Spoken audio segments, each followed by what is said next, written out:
Hi, this is Mark from eReplacementParts.com.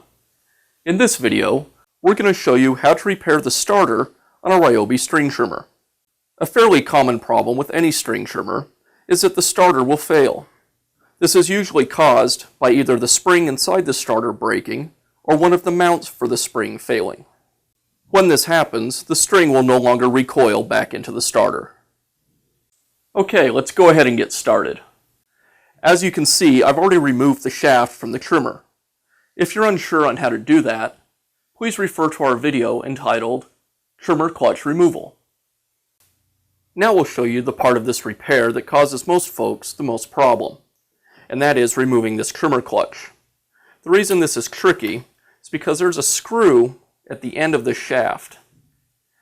We need to remove that screw, but the problem is if I try to just turn that, the piston will just rotate and I can't take the screw out.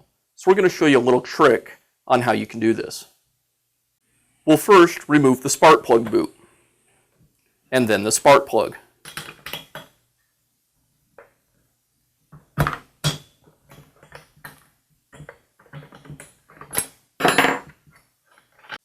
Now here's the trick. We need to seize up the piston, and the easiest way to safely do that is to just use a small piece of rope. This is a piece of starter rope, but you could also use an old piece of a shoelace. We're going to take this rope and stick it inside of the trimmer's cylinder.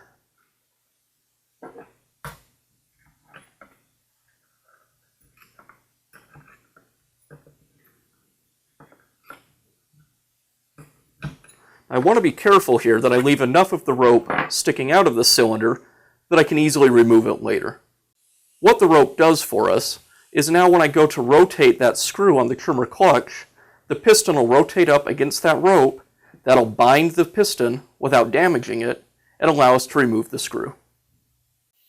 Now that we've taken care of the piston, we can go ahead and remove the trimmer clutch screw. On most Ryobi trimmers, that clutch screw is a number T25 Torx. So I'll go ahead and take my driver and remove the screw now. The screw is just a regular thread, so it will turn counterclockwise to remove it.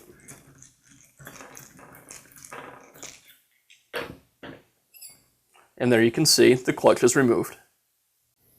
The next step is to remove the clutch plates.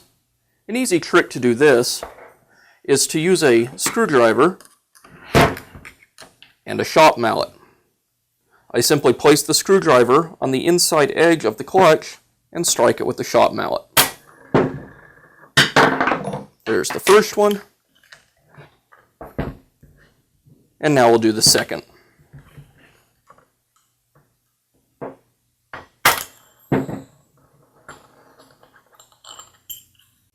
Now we'll remove the 4 screws that hold the housing in place.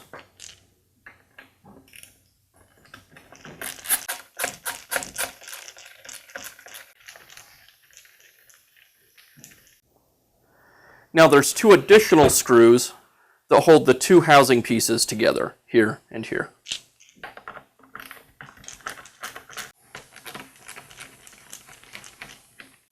Now we can go ahead and remove the housing from the motor.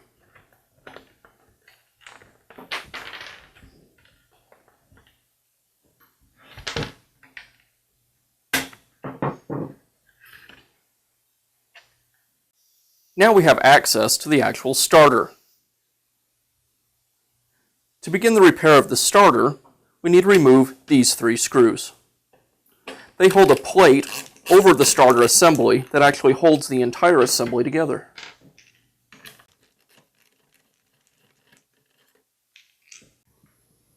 Now we can pull the plate away. Here you can see the pulley. The pulley is made up of a couple pieces on this particular model.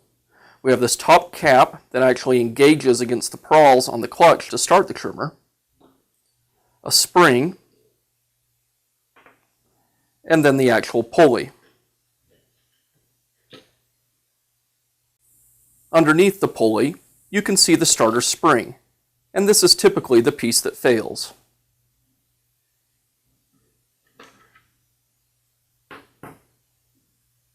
Now we need to remove the rope from the pulley.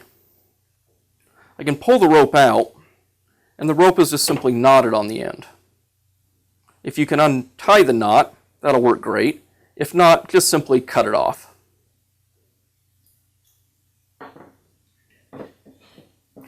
And I'll pull the rope out of the starter altogether. Now we can go ahead and begin reassembly of the starter. We'll start by installing our new starter spring.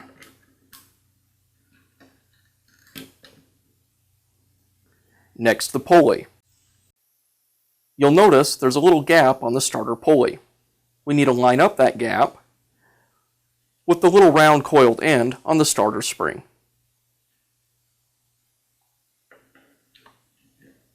Now I can begin to rotate the pulley to put the tension on the spring. It typically takes about 6 to 7 total turns on the pulley.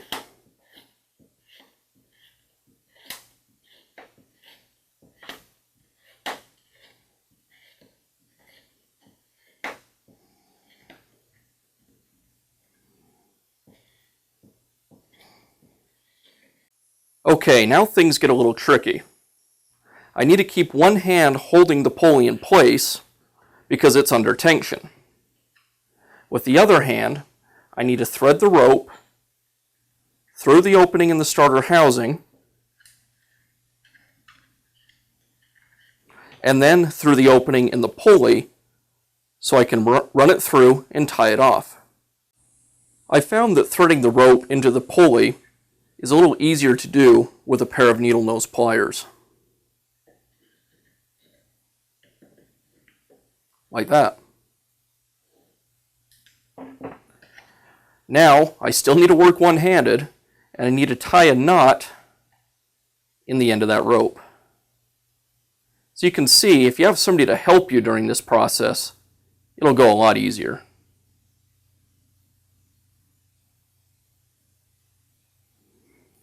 Okay, with the knot tied, now I can pull the rope back in against the pulley. Make sure that knot sits down inside the pulley. Now I'll go ahead and replace the spring. And I'm going to hold back on the rope to keep the tension from recoiling the starter and install this top cap. Okay, now I can let the rope wind back into the starter. I want to do this slowly, and I want to keep some downward pressure on the pulley.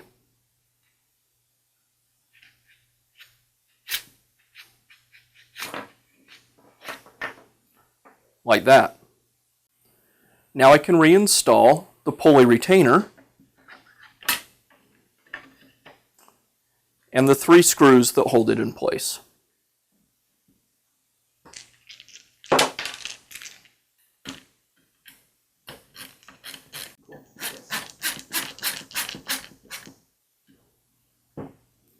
And now all we need to do is just reassemble everything.